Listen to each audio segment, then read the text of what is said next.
Morning बच्चों, क्या हाल है? सब लोग ठीक हो? अपन बहुलक पढ़ रहे थे और बहुलक में कल अपने डेफिनेशन पढ़ी थी और क्लासिफिकेशन पढ़ी थी। क्लासिफिकेशन मैंने आपको बताया कि बहुलकों को 6 भागों में वर्गीकृत किया गया। ठीक है, 6 भाग में से अपन 2 पार्ट पढ़ चुके थे। ठीक है, तीसरा भाग आज पढ़ेंगे अपन। तीसरा भाग क्या है?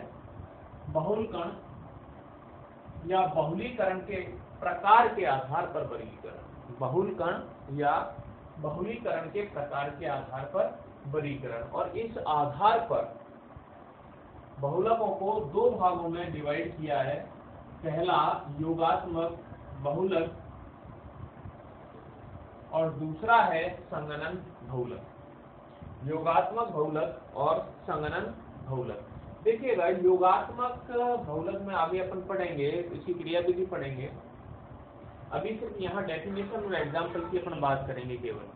ठीक है, तो योगात्मक बहुलक क्या होते हैं? तो ऐसे बहुलक होते हैं जिनमें द्विबंध या त्रिबंध युक्त, जिनमें डबल बॉन्ड पाया जाता हो या ट्रिपल बॉन्ड पाया जाता हो। ठीक है, द्विबंध या त्रिबंध युक्त एकलक अणु। कौन से? एकलक अणुओं की पुनरावृत्ति से। अणु तो एकलक ही लेने पड़ेंगे। ठीक है, तो एकलक अणुओं की पुनरावृत्ति से योगात्मक बहुलीकरण प्रक्रिया के द्वारा, ठीक है, योगात्मक बहुलीकरण प्रक्रिया के द्वारा निर्मित या निर्मित होने वाले बहुलक या जिनका निर्माण किससे होता है? योगात्मक बहुलीकरण प्रक्रिया के द्वारा होता है। क्या कहलाते हैं? योगात्मक बहुलक कहलाते हैं। अब आप इसको, ये तो एक मैच्योर परिभाषा है, आप इसको सीधा से लिखेंगे ऐसे बहुलक जिनका निर्माण योगात्मक बहुलीकरण प्रक्रिया के द्वारा होता है। लेकिन ये इसमें अगर आप ये ऐड करते हैं द्विबंध या त्रिबंध युक्त एकलक अणुओं की पुनरावृत्ति से योगात्मक बहुलीकरण, तो ये ज्यादा परफेक्ट डेफिनेशन रहेगी। ठीक है, तो आप पूरा लिखें ऐसे बहुलक जिनका निर्माण द्विबंध या त्रिबंध युक्त एकलक अणुओं की पुनरावृत्ति से योगात्मक बहुलीकरण प्रक्रिया के द्वारा होता है। क्या कहलाते हैं? योगात्मक बहुलक कहलाते हैं। और इनमें सह उत्पाद का निर्माण नहीं होता। अगर आपसे योगात्मक और संगणन बहुलक में अंतर पूछ लिया जाए तो ये अंतर भी होगा इसमें। ठीक है, इसमें किसका उत्पाद नहीं, क्या नहीं बनता? सह उत्पाद नहीं बनता। ठीक है, और सह उत्पाद नहीं बनने के कारण ही इन बहुलकों का जो अनुभार होता है वो एकलक के अनुभार का गुणक होता है। ठीक है, बहुलक का जो अनुभार है एकलक के अनुभार का गुणक होता है। इसमें देखें आप एग्जाम्पल, कल अपन ने इसकी बात की थी, सम बहुलक में अपन ने बात की थी इसकी। ठीक है, styrene C6H5 CH2 double bond CH2। यहाँ क्या आ रहा है? द्विबंध या त्रिबंध युक्त। तो द्विबंध कार्बन कार्बन के मध्य डबल बॉन्ड है। अब आप द्विबंध या त्रिबंध न लिख करके डायरेक्ट असंतृप्त अणु भी लिख सकते हैं। क्या लिख सकते हैं?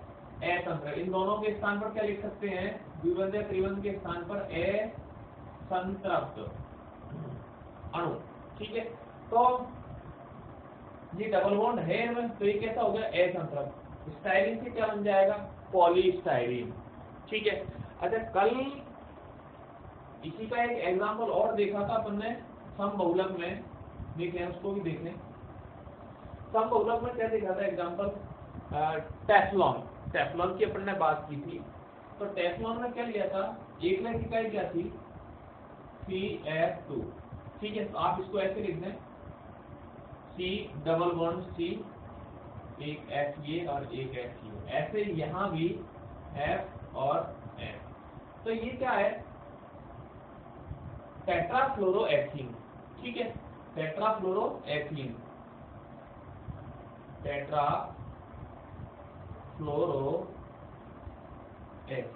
ठीक है, और टेट्राफ्लोरोएथीन का जब योगात्मक बहुलीकरण होगा, कौन सा? योगात्मक बहुलकरण या बहुलीकरण ये होगा, तो क्या बनेगा? CF2 CF2 N पॉलीटेट्राफ्लोरोएथीन। ठीक है, पॉलीटेट्राफ्लोरोएथीन का निर्माण हो जाएगा। तो ये भी कैसा है, योगात्मक बहुलीकरण प्रक्रिया है। ठीक है, दूसरा अपन इधर देखें संघनन। दूसरा क्या है, संघनन बहुलक है। तो संघनन, यहाँ संघनन बहुलक में क्या है परिभाषा देखें, दो अलग अलग, यहाँ ये ध्यान देने वाली बात है, दो अलग अलग, एक जैसे नहीं, एक जैसे होंगे तो समबहुलीकरण होगा। यहाँ कौन सा बहुलक होगा, सहबहुलीकरण प्रक्रिया, जो अपन ने दूसरा प्रकार पढ़ा था समबहुलक और सहबहुलक में। ठीक है, तो दो अलग अलग द्वि या त्रिक्रियात्मक समूह, जिनमें कम से कम कितने क्रियात्मक समूह, दो या हो तीन क्रियात्मक समूह युक्त होने चाहिए, अलग अलग क्रियात्मक समूह। ठीक है, दो अलग अलग की बात कर रहा है यहाँ पर, तो दो अलग अलग क्रियात्मक समूह होने चाहिए, ये नहीं कि एक जैसे दो अणु हो, नहीं। ठीक है, दो अलग अलग द्वि या त्रिक्रियात्मक समूह युक्त एकलक अणुओं की पुनरावृत्ति की संघनन बहुलीकरण प्रक्रिया द्वारा बनने वाले जो बहुलक हैं वो क्या कहलाते हैं, संघनन बहुलक कहलाते हैं। और यहाँ पर अपन ने अभी योगात्मक बहुलीकरण में देखा था कि सह उत्पाद का निर्माण नहीं होता, लेकिन यहाँ पर छोटे अणु जैसे H2O है या HCl है या एल्कोहल है, इनका निष्कासन होता है। इसका मतलब यहाँ पर सह उत्पाद का निर्माण होता है। ठीक है, यहाँ पर ने पढ़ा था कि इनका जो योगात्मक बहुलकरण का जो योगात्मक बहुलक का अनुभार एकलक के अनुभार का गुणक होता है, लेकिन यहाँ स्पष्ट रूप से इनका जो अनुभार है बहुलक का वो एकलक के अनुभार का गुणक नहीं होता है। ठीक है, नहीं होता। एग्जाम्पल में ये कल भी पढ़े थे अपने, नायलॉन डबल सिक्स और डेक्रान, टेरिलीन या डेक्रान के एग्जाम्पल। वापिस आप इनके एग्जाम्पलों को एक बार देख लें कि संघनन बहुलीकरण प्रक्रिया के द्वारा कैसे इनका निर्माण होता है। एक एग्जाम्पल मैं आपको बता दूं इसमें नायलॉन डबल सिक्स का। ठीक है, देखिए नायलॉन डबल सिक्स जो बनता है,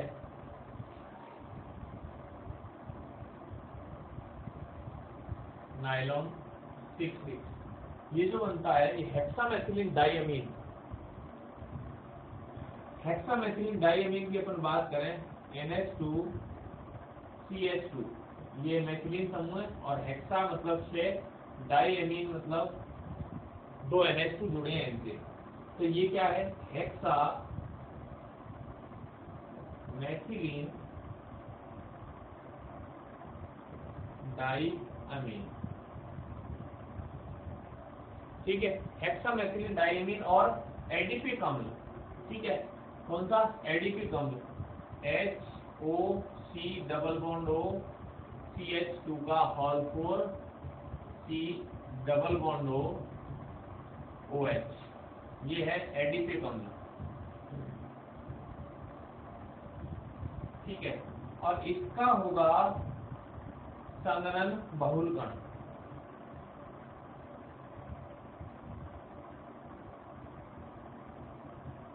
और संघनन बहुलीकरण के दौरान इनमें सह उत्पाद का निर्माण होता है। तो देखिए एक H यहाँ से, एक H यहाँ से, और ये OH इधर, ये OH, ये कुल मिला के जल के अणु N अणु निकाल देंगे। एक H यहाँ से एक H, यहाँ से ये पूरा OH समूह और ये पूरा OH समूह, तो यहाँ लिख दें -NH2O, इसका निष्कासन होगा। अभी बताया NH2 है, सॉरी H2O है, जल एल्कोहल, इनका निष्कासन इसमें होता है। तो यहाँ H निकल जाएगा तो क्या बनेगा, रह जाएगा NH। ठीक है, CH2 का होल 6, यहाँ NH, C OH निकलेगा, C double bond O, CH2 का whole 4 C double bond O। ठीक है, ये क्या बन गया, नायलॉन डबल 6, और ये जो N है ये इधर आएगा, नायलॉन 6। नायलॉन 6 क्यों कहते हैं इसको, देखो यहाँ ये बताया मैंने, पेप्टाइड बंध, कल बात की थी अपन ने इस मैटर पे, पेप्टाइड बंध CONH बंध को क्या बोलते हैं, पेप्टाइड बंध। बायोमॉलिक्यूल वाला चैप्टर अपन पढ़ेंगे, उसमें पढ़ेंगे। 6 कार्बन है इसमें, दोनों ही जो अलग अलग समूह है इसमें क्रियात्मक समूह, इसमें एमीन है और इसमें कार्बोक्सिलिक एसिड है। जैसे अपन ने परिभाषा में पढ़ा, दो अलग अलग द्विक्रियात्मक समूह, दो क्रियात्मक समूह COOH, अलग अलग NH2 और NH2, दो हैं, दोनों में दो हैं, तो दो अलग अलग द्विक्रियात्मक समूह या त्रिक्रियात्मक समूह युक्त एकलक अणुओं की संघनन बहुलीकरण प्रक्रिया के द्वारा निर्मित बहुलक क्या कहलाएंगे? संघनन बहुलक कहलाएंगे। ठीक है। चौथा वर्गीकरण किसके आधार पर है? संरचना के आधार। किसके आधार पर पढ़ेंगे? संरचना के आधार पर वर्गीकरण। ठीक है। तो संरचना के आधार पर बहुलकों को 3 भागों में बांटा गया है। कितने भागों में? 3 भागों में बांटा गया है। पहला रेखिक बहुलक, पहला है रेखिक बहुलक, दूसरा शाखित श्रृंखला बहुलक और तीसरा त्रियकबद्ध या जालक्रम बहुलक। ठीक है। क्या है? रेखिक बहुलक, शाखित श्रृंखला बहुलक और त्रियकबद्ध या जालक्रम बहुलक। 3 भाग हैं इसके। देखिए रेखिक बहुलक में क्या होता है कि जो एकलक इकाइयां होती हैं वो परस्पर जुड़ करके और सीधी श्रृंखला का निर्माण करती हैं। रेखिक बहुलक में क्या होगा कि विभिन्न एकलक इकाइयां परस्पर जुड़ करके और सीधी श्रृंखला का निर्माण करती हैं। ये श्रृंखलाएं एक दूसरे के ऊपर जमी हुई होती हैं।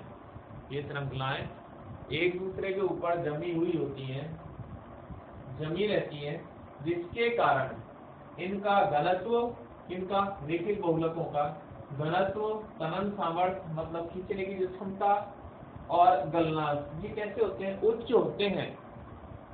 घनत्व एक दूसरे के ऊपर जमे रहने के कारण शाखित जो श्रृंखलाएं हैं वो एक दूसरे के ऊपर व्यवस्थित रहती हैं इस प्रकार से, और व्यवस्थित रहने के कारण इनकी जो घनत्व है, तनन सामर्थ्य और गलनांक, ये तीनों के तीनों उच्च होते हैं। ठीक है। एग्जाम्पल की अपन बात करें तो एग्जाम्पल देखो HDPE, मतलब HDPE का मतलब यहाँ हाई डेंसिटी पॉलीएथीन, उच्च घनत्व पॉलीथीन की बात कर रहे हैं। इसकी फुल फॉर्म क्या है? हाई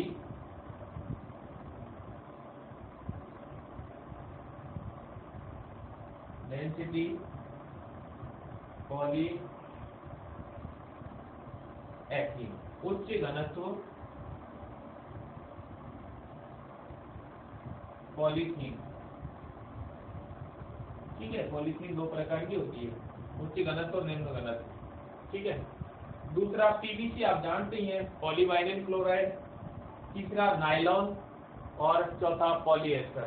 पॉलीएस्टर, नायलॉन, PVC और HDPE, ये क्या है? रेखिक बहुलक। दूसरे शाखित श्रृंखला बहुलक।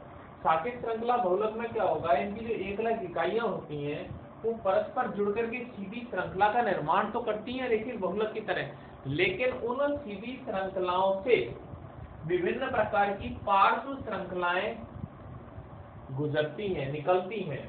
ठीक है। और वो पार्श्व श्रृंखलाएं ही क्या कहलाती हैं? शाखित श्रृंखला कहलाती हैं। ये सीधी श्रृंखला है,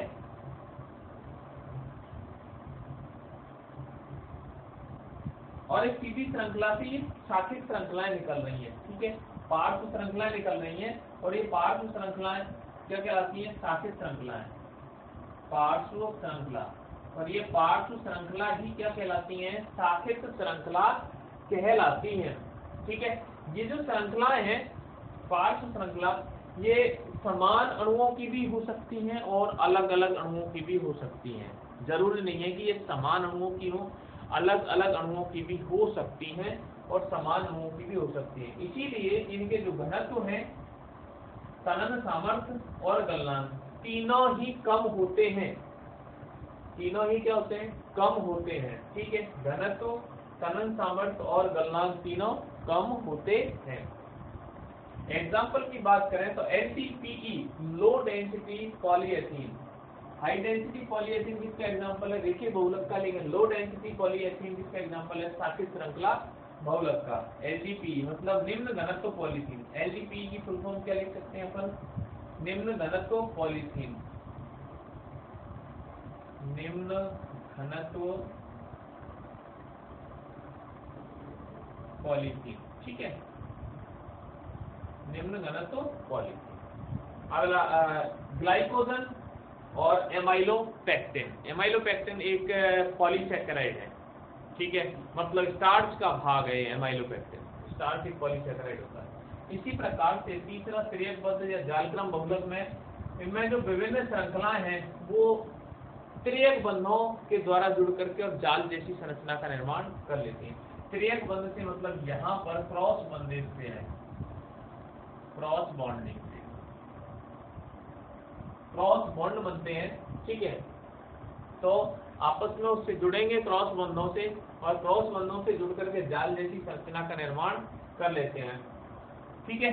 इनमें द्वि या त्रिक्रियात्मक समूह वाले एकलक भाग लेते हैं, मतलब ये जो श्रृंखलाएं होती हैं ये, या ये कहते हैं ये जो तिर्यक बद्ध या जालक्रम बहुलक होते हैं, ये द्विक्रियात्मक या त्रिक्रियात्मक समूह वाली एकलक इकाइयों से मिलकर बनते हैं। ये कठोर होते हैं, कठोर होने के साथ साथ ये भंगुर भी होते हैं और दृढ़ होते हैं, कठोर होते हैं, भंगुर होते हैं और दृढ़ होते हैं। ये किसी विलायक में अविलय होते हैं, किसी विलायक में अविलय होते हैं, लेकिन इनमें विलायक को अवशोषित करने की क्षमता पाई जाती है। विलायक में कैसे होंगे? अविलय, विलय नहीं होंगे, लेकिन विलायक को ये अपनी सतह पर या अपने अंदर अवशोषित कर लेते हैं। एग्जाम्पल की बात करेंगे तो वल्कनीकृत रबर, आगे पढ़ेंगे, और बेकेलाइट, बेकेलाइट और वल्कनीकृत रबर, ठीक है। इसकी स्ट्रक्चर मैं आपको एक बार बताऊं बना के, तो देखिए जालक्रम कैसे ये आप देखें, ये श्रृंखलाएं सीधी श्रृंखलाएं हैं।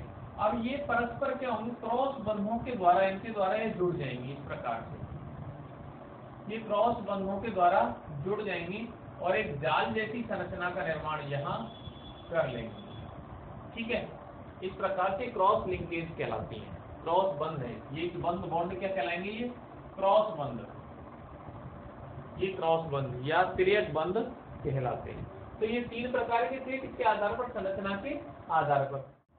अगला पांचवा प्रकार पढ़ते हैं, बहुलकों का तापमान के प्रति व्यवहार, तापमान के प्रति व्यवहार के आधार पर वर्गीकरण। बहुलकों का तापमान के प्रति व्यवहार के आधार पर वर्गीकरण, ठीक है।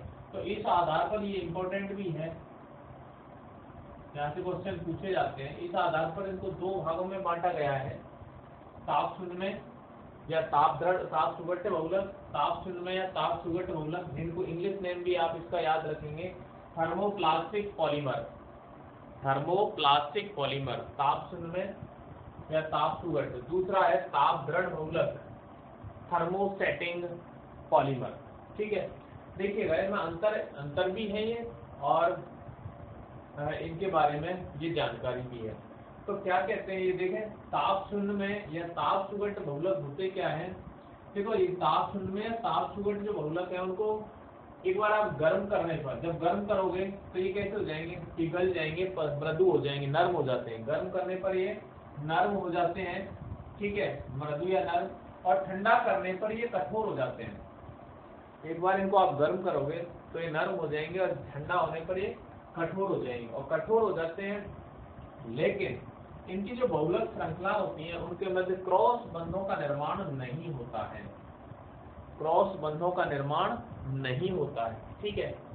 इनको बार बार आप गर्म कर सकते हो, बार बार आप इनको गर्म कर सकते हो। बार बार गर्म करने पर इन बहुलक अणुओं की संरचना में कोई रासायनिक परिवर्तन नहीं होता है, केमिकली ये अनअफेक्टेड रहती हैं, ठीक है। रासायनिक परिवर्तन, कोई भी केमिकल चेंजिंग इनमें नहीं आता है, ठीक है। वैसे चेंज हो सकती है स्ट्रक्चर, लेकिन रासायनिक केमिकल रूप से चेंज नहीं होती है, ठीक है। इसलिए इनका उपयोग बार बार किया जा सकता है, इसीलिए इन बहुलकों का उपयोग बार बार कर सकते हैं। अगर एग्जाम्पल की बात करें तो अपन ने जितने भी रेखीय बहुलक देखे थे, वो सारे एग्जाम्पल रेखीय बहुलकों के इसमें आ जाएंगे। इसके अलावा पॉलीथीन और पॉलीस्टाइरीन, पीवीसी, सभी रेखीय बहुलक, पॉलीथीन, पॉलीस्टाइरीन और पॉलीवाइनिल क्लोराइड भी इसके एग्जाम्पल में लिखे जाते हैं, ठीक है। दूसरा ताप दृढ़ बहुलक की अपन बात करें तो इनको गर्म करने पर इनकी श्रृंखलाओं में मध्य क्रॉस बंध का निर्माण हो जाता है।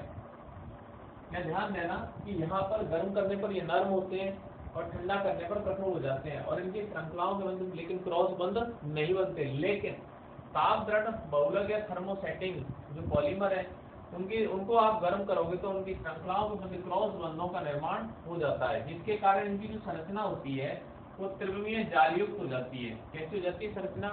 त्रिविमीय जालयुक्त हो जाती है। और जालयुक्त होने के कारण ये कठोर होते हैं, अगलनीय, कठोर होने के साथ साथ अगलनीय और अविलयशील होते हैं। अगलनीय और अविलयशील होते हैं। इनको एक बार उपयोग में लेते हैं, मतलब जैसे यहाँ इनको गर्म करने पर इनका बार बार उपयोग में लाया जा सकता है, ऐसे इनको बार बार उपयोग में नहीं लाया जा सकता। एक बार उपयोग में लिए जा सकते हैं। क्यों लिए जा सकते हैं एक बार ही? क्योंकि ठंडा होने पर दोबारा से जब इनको गर्म किया जाता है तो ये नर्म नहीं होते। ठीक है, ये गर्म नहीं होते, ये सीधे क्या होंगे, नर्म नहीं होंगे, सीधे क्या होंगे, गर्म करने पर ये जल जाते हैं डायरेक्ट। ठीक है,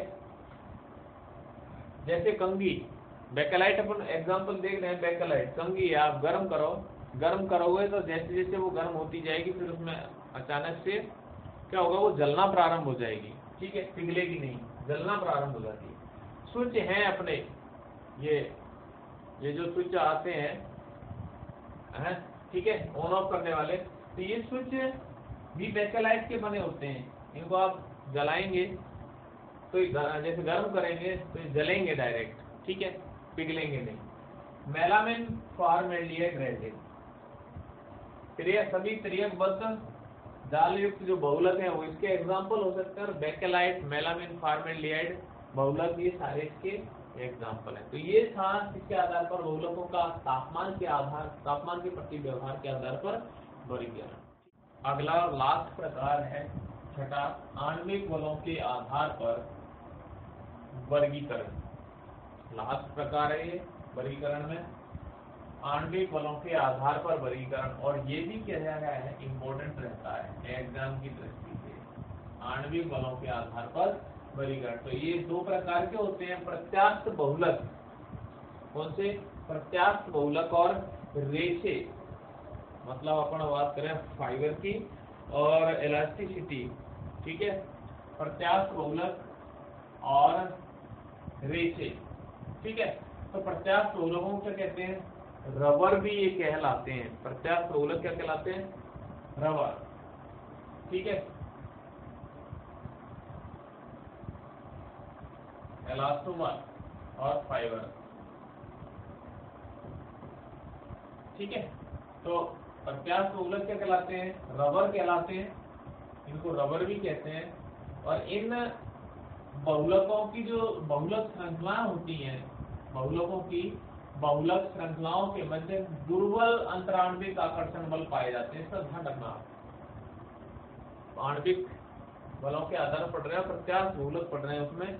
और प्रत्यास्थ बहुलकों में बहुलक श्रृंखलाओं के मध्य में दुर्बल अंतराण्विक आकर्षण बल पाए जाते हैं। और ये दुर्बल होने के कारण, ये अंतराण्विक आकर्षण बल दुर्बल होने के कारण इनको एक सीमा तक खींच करके लंबा किया जा सकता है। इनकी बहुलक श्रृंखलाओं के मध्य दुर्बल अंतराण्विक आकर्षण बल पाए जाने के कारण प्रत्यास्थ बहुलकों को खींच करके और एक सीमा तक लंबा किया जा सकता है। ठीक है, खींचने के कारण ये रबर कहलाते हैं। ठीक है, वापस जब इनको, इन बलों को हटाएंगे तो ये अपनी पूर्व स्थिति में आ जाते हैं। ठीक है, वापस बलों को हटाने पर, जैसे दुर्बल होने के कारण वो खींचेंगे, खींचने पर ये लंबे हो जाएंगे, और वापस जब इनको छोड़ेंगे तो ये अपनी पूर्व स्थिति में आ जाएंगे। जैसे स्प्रिंग होती है, तो एग्जाम्पल के रूप में अपन मतलब स्प्रिंग की भांति, एग्जाम्पल इसका स्प्रिंग नहीं है लेकिन स्प्रिंग की भांति अपन देख सकते हैं कि स्प्रिंग को अपनी खींच जाएगी और छोड़े तो अपनी पूर्व स्थिति में आ जाती है। त्रियक बंध नहीं पाए जाते, त्रियक बंधों का निर्माण नहीं होता है। ठीक है, इनकी जो बहुलक श्रृंखलाएं होती हैं वो कैसी होती हैं, कुंडली नुमा, जो खींचने पर कैसी हो जाती हैं, लंबी हो जाती हैं। बहुलक श्रृंखलाएं कैसी होती हैं, कुंडली नुमा होती हैं, जो खींचने पर लंबी हो जाती है। इनमें क्रॉस बंध प्रवेश कराए जा सकते हैं, क्रॉस बंध नहीं पाए जाते हैं इनमें, पहले ही बताया कि क्रॉस बंध नहीं पाए जाते, लेकिन क्रॉस बंधों को प्रवेश करा करके और इनकी प्रत्यास्थता को बढ़ाया जा सकता है। क्रॉस बंधों को प्रवेश कराकर इनकी प्रत्यास्थता को बढ़ाया जा सकता है। ठीक है, एग्जाम्पल की अपन बात करें तो ब्यूना एस और ब्यूना एन, ब्यूना एस और ब्यूना एन ये दोनों ही कहते हैं सहबहुलक हैं, मतलब इनमें दो भिन्न एकलक इकाइयां बहुलीकरण प्रक्रिया में भाग लेती हैं। ब्यूना एस का मतलब यहाँ अपन लिखे हैं BUNA और एस, एस फोर यहाँ स्टाइरिन से है, ये जो एस का मतलब है यहाँ क्या है, स्टाइरिन। ठीक है, तो BU का मतलब यहाँ ब्यूटाडाइन से है, ब्यूटाडाइन। ठीक है, और सोडियम की उपस्थिति है, ध्यान रखना। ब्यूना एस का मतलब क्या है, ये अभिक्रिया या बहुलीकरण की प्रक्रिया सोडियम की उपस्थिति में 1,3-ब्यूटाडाइन और स्टाइरिन के द्वारा होगी, 1,3-ब्यूटाडाइन और स्टाइरिन के द्वारा। ऐसे यहाँ भी ब्यूना का मतलब क्या हो जाएगा, BUNA और N। ठीक है, तो Na तो सोडियम की उपस्थिति है, BU अभी बताई दिए यहाँ ब्यूटाडाइन, और जैसे यहाँ S का मतलब स्टाइरिन था, ऐसे यहाँ N का मतलब नाइट्राइल है।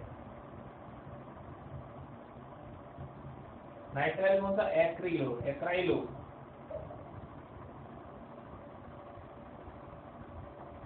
Acrylo nitrile. ठीक है, एक्राइलो नाइट्राइल और ब्यूटाडाइन, 1,3-ब्यूटाडाइन,